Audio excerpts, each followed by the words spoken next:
한지수의 세상은 낡은 반지하방의 곰팡이 냄새처럼 어둡고 축축했다. 24세 그녀는 부모님을 잃고 할머니와 단둘이 살았다. 그녀는 밤낮 없이 카페에서 일하고 식당에서 설거지를 하며 생계를 이어나갔다. 삶은 고단했지만 그녀에게는 희망이 있었다. 바로 할머니의 건강과 그녀의 유일한 꿈인 파티시에가 되는 것이었다. 지수야, 너는 당당하게 살아야 해. 너는 착하고 아름다운 아이야. 네가 가진 빛을 숨기지 마. 할머니의 따뜻한 말은 그녀에게 유일한 위안이었다. 지수는 할머니의 손을 잡고 자신의 목에 걸린 낡은 목걸이를 만지며 파티장으로 향했다. 그녀의 마음은 두려움과 함께 알 수 없는 설렘으로 가득 차 있었다. 그녀는 자신의 과거를 극복하고 새로운 삶을 시작하고 싶었다. 김태연의 세상은 차갑고 냉혹했다. 그는 해외에서 성공한 사업가였고 최근 한국으로 돌아와 김그룹의 총수 자리에 올랐다. 그의 차가운 눈빛은 사람들의 진심을 꿰뚫어 보는 능력을 가졌다. 그는 사람들의 가식과 탐욕에 지쳐 있었고 그 누구도 믿지 않았다. 그의 마음속에는 10년 전 갑작스러운 사고로 헤어진 첫사랑에 대한 그리움이 깊게 남아 있었다. 그는 그녀를 잊지 못했고 그녀를 찾기 위해 한국으로 돌아왔다.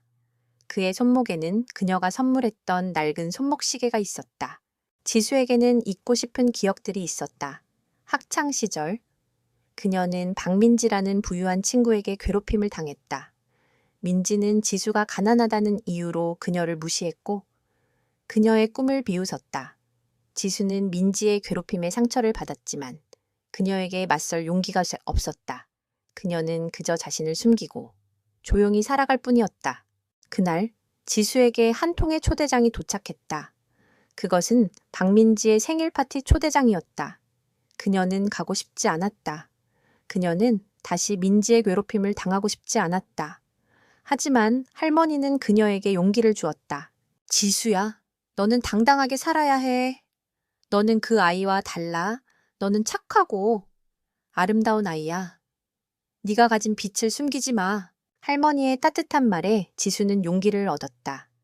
그녀는 할머니의 낡은 드레스를 입고 자신의 목에 걸린 낡은 목걸이를 만지며 파티장으로 향했다. 그녀의 마음은 두려움과 함께 알 수 없는 설렘으로 가득 차 있었다. 그녀는 자신의 과거를 극복하고 새로운 삶을 시작하고 싶었다. 그녀의 손에는 자신의 그림이 담긴 작은 봉투가 들려 있었다. 그것은 그녀의 마지막 자존심이었다. 그날 밤 한지수는 박민지의 생일 파티에 참석했다. 화려한 드레스와 값비싼 보석으로 치장한 사람들 속에서 그녀의 낡은 옷차림은 더욱 초라해 보였다. 그녀는 주눅 들었지만 할머니의 말을 떠올리며 용기를 냈다. 지수야, 너는 당당하게 살아야 해. 그녀는 고개를 들고 파티장 안으로 걸어 들어갔다. 그때 민지가 지수를 발견하고 비열하게 웃었다. 여머, 한지수 너도 이런 곳에 올 자격이 있다고 생각하니? 민지의 조롱에 지수는 아무 대답도 할 수 없었다. 그녀의 주변에 있던 친구들도 지수를 비웃었다. 그들은 지수가 가난하다는 이유로 그녀를 무시했고 그녀의 존재를 조롱했다. 지수는 그들의 시선에 상처를 받았지만 그녀는 자신의 감정을 숨기고 조용히 서 있었다. 그때 민지가 지수에게 다가와 비열하게 말했다. 지수야, 너는 아직도 그림 그리는 꿈을 꾸고 있니? 너 같은 애는 평생을 일해도 그림 한 점 팔 수 없을 텐데. 민지의 말에 지수는 눈물을 흘렸다.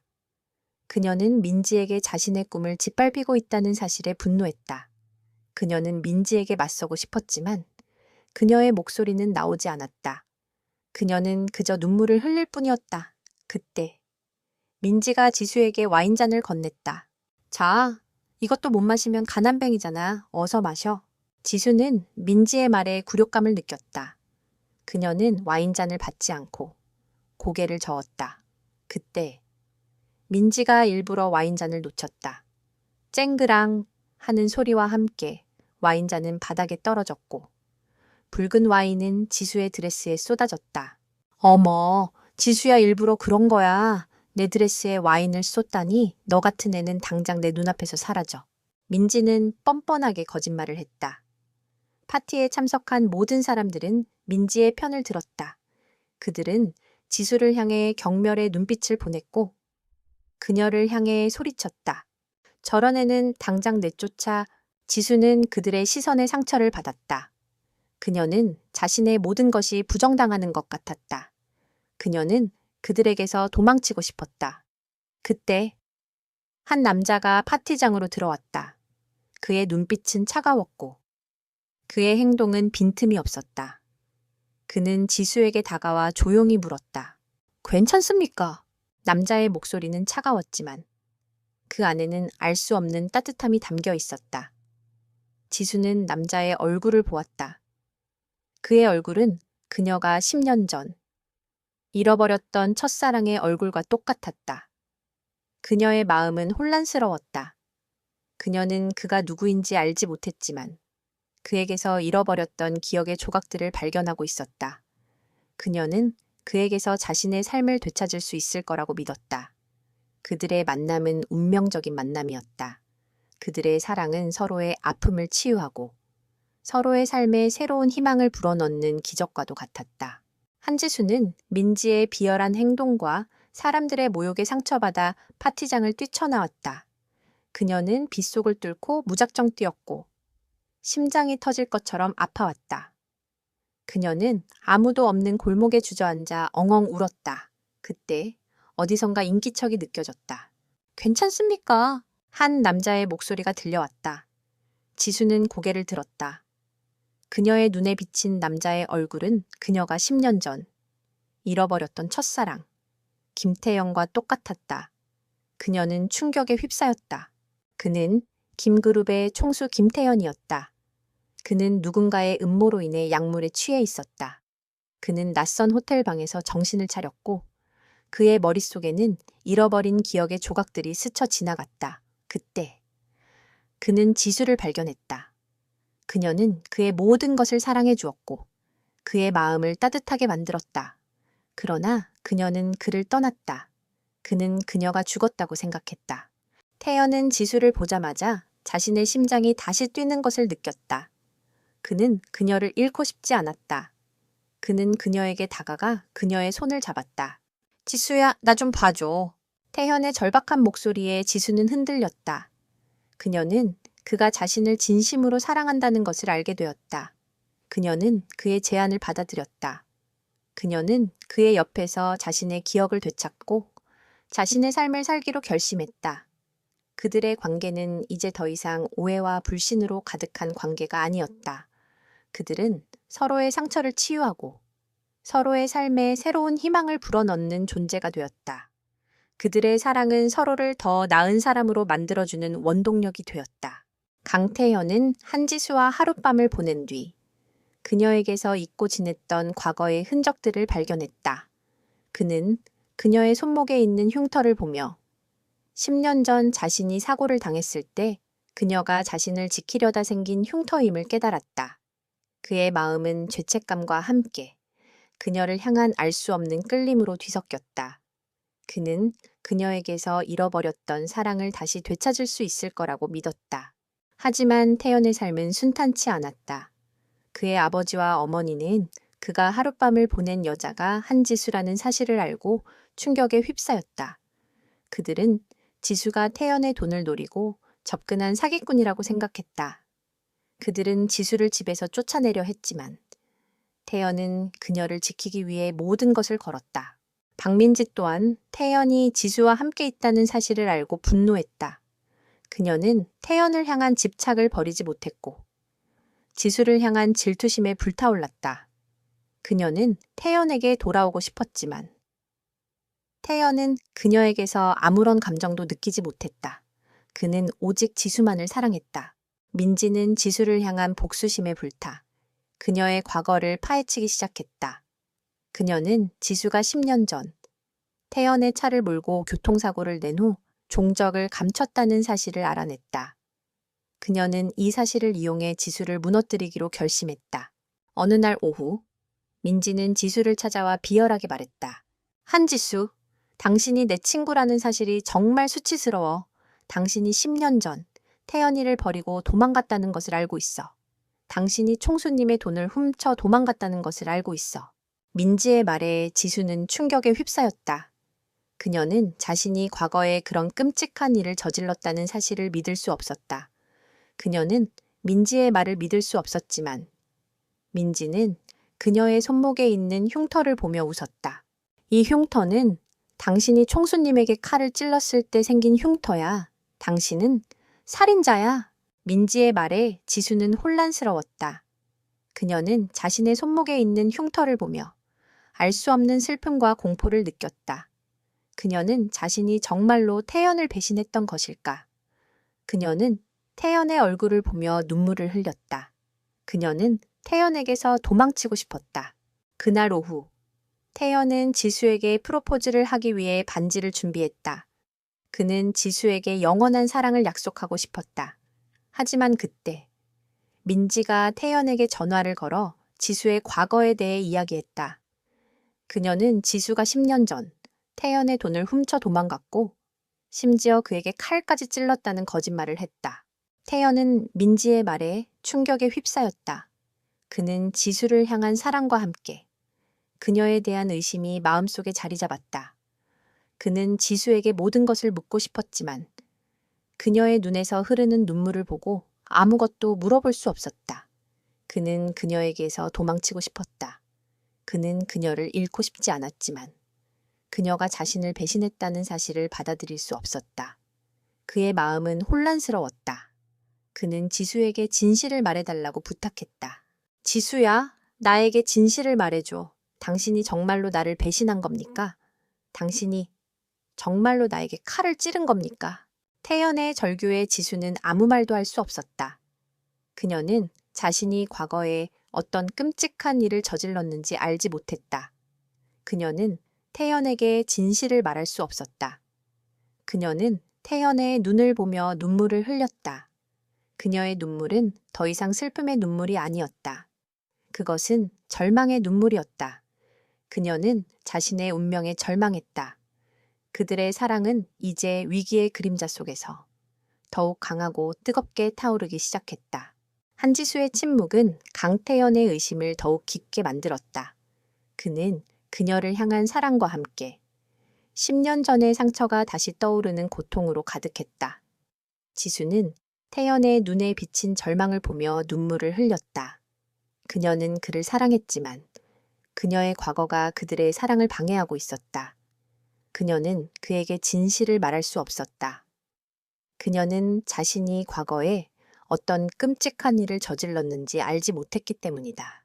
그 시각, 박민지는 태연이 자신에게 돌아올 것이라 확신하며 회심의 미소를 지었다. 그녀는 태연과의 관계를 다시 시작하기 위해 그리고 지수를 완전히 무너뜨리기 위해 한 가지 계획을 세웠다. 그녀는 태연의 그룹에서 주최하는 대규모 자선 파티에 참석하기로 했다. 자선 파티 당일, 박민지는 화려한 드레스를 입고 파티장에 나타났다. 그녀는 모든 사람들에게 태연과 자신의 관계를 과시하며 자신이 태연의 유일한 여자라는 것을 증명하려 했다. 그때 지혜가 파티장으로 들어섰다. 그녀는 태연의 비서에게서 연락을 받고 파티장에 참석했다. 그녀는 태연의 눈을 똑바로 쳐다보며 자신의 결백을 증명하고 싶었다. 하지만 민지는 지혜를 보자마자 비열하게 웃으며 말했다. 어머, 한지수 여기서 뭐 하는 거예요? 당신은 감히 이런 곳에 올 자격이 없는데 민지의 말에 모든 사람들의 시선이 지혜에게로 향했다. 그때 지혜의 손목을 잡고 끌고 가려던 민지의 손이 그녀의 팔목의 흉터에 닿았다. 민지는 지혜의 흉터를 보고 충격에 휩싸였다. 그 흉터는 그녀가 10년 전 태연에게 칼을 찔렀을 때 그녀의 손목에 남은 흉터와 똑같았다. 민지는 자신의 눈을 믿을 수 없었다. 그녀는 지혜가 10년 전 태연을 버리고 떠났던 그 여자임을 직감했다. 그때 태연이 단상에 올라섰다. 그는 마이크를 들고 민지를 향해 차가운 눈빛을 보냈다. 모두 주목해 주십시오. 그는 민지가 지혜를 향해 소리 지르는 모습을 보고 모든 것이 민지의 음모임을 깨달았다. 그는 민지의 거짓말과 추악한 행동에 분노했다. 그는 민지가 10년 전 자신을 배신하고 떠났던 그 여자임을 알고 있었다. 이 자리에 있는 모든 분들께 말씀드립니다. 제 옆에 서 있는 이 여자는 제 아내가 아닙니다. 제 아내는 한지혜입니다. 태연의 말에 파티장은 술렁거렸다. 민지는 충격에 휩싸여 아무 말도 할 수 없었다. 그때 태연은 10년 전 교통사고에 대한 모든 증거들을 스크린에 띄웠다. 영상에는 지은이 10년 전 태연의 돈을 훔쳐 도망치려다 교통사고를 당하는 모습과 지혜가 자신을 버리고 떠난 지은을 향해 소리 지르는 모습이 담겨 있었다. 그리고 지은이 태연에게 칼을 찔렀을 때 지혜가 대신 칼에 찔리는 모습까지 모든 진실이 밝혀지는 순간이었다. 민지의 얼굴은 창백하게 굳어버렸다. 그녀의 거짓말과 추악한 행동이 모두 드러났다. 그때 지혜는 태연의 잃어버렸던 기억을 되찾았다. 그녀는 10년 전 민지가 태연에게 칼을 찔렀을 때 자신이 대신 칼에 찔렸다는 사실을 알게 되었다. 그녀는 태연의 품에 안겨 눈물을 흘렸다. 그녀의 눈물은 더 이상 아픔이 아니었다. 그것은 진정한 해방과 사랑의 눈물이었다. 그녀는 태연에게서 잃어버렸던 기억을 되찾았고 태연은 그녀에게서 잃어버렸던 사랑을 되찾았다. 그들의 사랑은 이제 위기의 그림자 속에서 더욱 강하고 뜨겁게 타오르기 시작했다. 박민지의 모든 음모가 백일에 드러나면서 세상은 충격에 휩싸였다. 그녀는 김태연과의 관계를 되찾기 위해 한지혜를 모함하고 10년 전의 교통사고까지 조작했던 것이다. 민지는 모든 것을 잃었고 법의 심판을 피할 수 없게 되었다. 그녀의 추악한 탐욕은 결국 그 자신의 파멸을 불러왔다. 태연은 10년 전의 상처를 치유하고 지혜라는 새로운 사랑을 얻었다. 자선 파티가 끝난 후 태연은 지혜를 품에 안고 펜트하우스로 돌아왔다. 텅 비어있던 펜트하우스는 이제 지혜의 따뜻한 온기로 가득 찼다. 태연은 지혜에게 지난 10년간의 아픔과 오해에 대해 진심으로 사과했다. 지혜야, 미안해. 내가 너를 잃고, 너를 원망하고, 너에게 상처를 줘서 미안해. 나는 너를 잃은 후 모든 것을 잃은 것 같았어. 나는 너를 잃고 나서야 내가 널 얼마나 사랑했는지 깨달았어. 태연의 진심 어린 고백에 지혜는 눈물을 흘렸다. 그녀는 그가 자신을 배신한 것이 아니라 자신을 사랑했기 때문에 아파했다는 사실을 깨달았다. 그녀는 그의 손을 잡고 말했다. 태연 씨, 저는 당신을 원망하지 않았어요. 저는 당신이 저를 버렸다고 생각했지만 저는 당신의 얼굴을 잊지 못했어요. 저는 당신을 다시 만날 수 있을 거라고 믿고 있었어요. 그들의 사랑은 서로의 아픔을 치유하고 서로의 상처를 보듬어주는 진정한 사랑이었다. 그들은 서로를 통해 잃어버렸던 과거의 조각들을 다시 맞추어 나갔다. 지혜는 태연과 함께 보낸 행복한 기억들을 되찾았고 태연은 지혜가 자신을 위해 얼마나 많은 희생을 감수했는지 깨달았다. 그들의 사랑은 오해와 불신으로 시작되었지만 이제는 서로에 대한 깊은 신뢰와 사랑으로 단단해졌다. 며칠 후 태연은 지혜를 데리고 10년 전 그들이 처음 만났던 공원을 찾았다. 바닷바람이 그들의 머리카락을 스치고 지나갔다. 태연은 지혜의 손을 잡고 조용히 바다를 바라보았다. 지혜야, 나는 내가 널 얼마나 사랑했는지 몰랐어. 나는 너를 잃고 나서야 내가 얼마나 외로운 사람이었는지 깨달았지. 하지만 이제 네가 내 옆에 있어줘서 정말 행복해. 너는 내게 모든 것이야. 태연의 진심 어린 고백에 지혜는 눈물을 흘렸다. 그녀는 그가 이제 더 이상 차갑고 외로운 총수가 아님을 알았다. 그는 이제 따뜻하고 사랑스러운 한 남자였다. 그녀는 그의 품에 안겨 바다를 바라보았다. 그녀의 목에 걸린 낡은 목걸이와 태연의 손목에 있는 흉터는 이제 더 이상 아픔의 상징이 아니었다. 그것은 그들의 잃어버린 과거를 잇는 영원한 사랑의 증표가 되었다. 그들의 관계는 이제 더 이상 우연이 아니었다. 그것은 서로의 상처를 치유하고 서로의 삶에 새로운 희망을 불어넣는 운명적인 사랑이었다. 그들의 삶은 이제 진정한 가족이라는 이름으로 완성되어 가고 있었다. 몇 년의 시간이 더 흘렀다. 김태연과 한지혜의 사랑은 모든 시련과 역경을 이겨내고 마침내 완전한 결실을 맺었다. 그들은 결혼식을 올렸고 지혜는 태연의 아내이자 사랑의 힘으로 모든 것을 이겨낸 한 사람의 영혼이었다. 태연은 더 이상 차갑고 냉소적인 총수가 아니었다.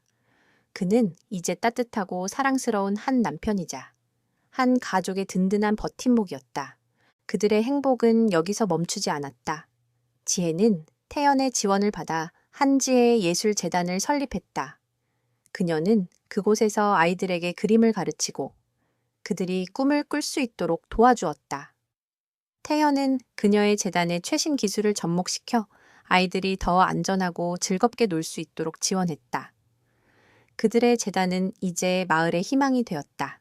어느 날 오후, 태연은 지혜와 함께 그녀의 재단을 방문했다. 지혜는 아이들에게 그림을 가르치고 있었고, 태연은 그런 그녀의 모습을 보며 흐뭇한 미소를 지었다. 그때 태연은 재단 놀이터 한쪽에 있는 한 소녀를 발견했다. 소녀는 다른 아이들과 어울리지 못하고 혼자 울고 있었다. 태연은 소녀에게 다가가 조용히 물었다. 아가야, 왜 혼자 울고 있니? 소녀는 태연의 따뜻한 목소리에 고개를 들었다. 그녀의 눈에는 눈물이 가득했고 그녀의 얼굴에는 깊은 슬픔이 담겨 있었다. 태연은 소녀에게서 자신의 어린 시절을 보았다. 그는 소녀의 작은 손을 잡고 말했다. 괜찮아. 이제 괜찮을 거야. 너도 언젠가 너를 사랑해줄 사람을 만날 수 있을 거야. 태연의 따뜻한 말에 소녀는 처음으로 미소를 지었다. 태연은 소녀에게서 자신의 마음속에 남아있던 마지막 차가운 조각들을 녹여내렸다. 그는 이제 완전히 사랑으로 가득 찬 한 사람의 영혼이었다. 이야기의 마지막 장면은 그들의 작은 정원에서 펼쳐졌다. 태연과 지혜는 그들이 함께 그린 그림을 보며 행복하게 웃고 있었다. 태연은 지혜의 허리를 감싸 안고 그녀는 그의 품에 기대어 하늘을 올려다보았다. 그들의 삶은 10년 전 잃어버렸던 기억과 외로운 고독에서 시작되었지만 이제는 서로의 사랑으로 채워진 따뜻한 가족의 이야기가 되었다. 그들의 눈앞에는 잃어버렸던 모든 것을 되찾은 행복한 미래가 펼쳐져 있었다. 그들은 이제 더 이상 외롭지 않았다. 그들은 서로의 손을 잡고 영원히 행복한 삶을 살게 될 것이다. 재미있게 보셨다면 구독과 좋아요, 알림 설정 잊지 마세요. 다음 영상에서 더 흥미진진한 이야기로 찾아뵙겠습니다.